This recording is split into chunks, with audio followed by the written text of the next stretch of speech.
છોટાઉદેપુર તાલુકાના ગુનાટ ગામે વીજ કરંટ લાગતા એક મહિલાનું મોત થયું છે। છોટાઉદેપુર તાલુકાના મધ્યપ્રદેશની બોર્ડર ઉપર આવેલ ગુનાટા ગામે કરંટ લાગતા એક મહિલાનું મોત નીપજ્યું હોવાની ઘટના સામે આવી છે। ગુનાટા ગામે જમકુબેન ગોહાઈભાઈ રાઠવા પોતાના ખેતરમાંથી ઘાસ લઈને ઘરે જતા તે વખતે MGVCLનો વાયર અડી જતા ઘટના બની હતી। MGVCLની બેદરકારીના કારણે મહિલાનું મોત થયું છે। રિપોર્ટર મોહસિન સુરતી, છોટાઉદેપુર। गुनाटा गाम गलगू फड़िया जमकुबेन अमारा जमकुबेन गोहाड़ा जे खेतर में घास चारो वाड़वा जवा हुआ रिटर्न घरे जयरे आवता हता त्यारे वीज जे तार खरी ने नीचे होवाथी एमनो करंट लागवाथी मृत्यु पामेल छे।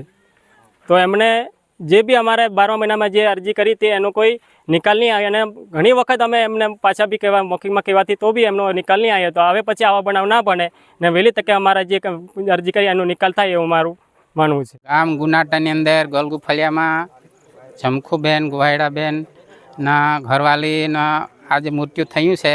हूँ कारण थयुं के हवे सार लेवा जेली सार लेकने आवतेली माथे भारो अड़ी गयो वायर थी अड़ी गयो एटले सीधो शॉट लाई गयो एटले वच्चे वायर आवी गयो एनो मृत्यु पाम्यो ने आखी हलगी जे छे थेट लगीनी। एटले आमे घणीवार हेल्परियान बधाने वरजाप करजे पण कोई माणस आमे रात वायर खेंचवा तैयार नहीं होय। आज मृत्यु पामी कने जीव लई लीधो छे।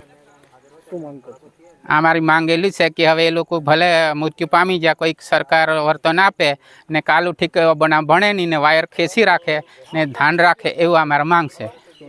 नंदुभाई राठवा।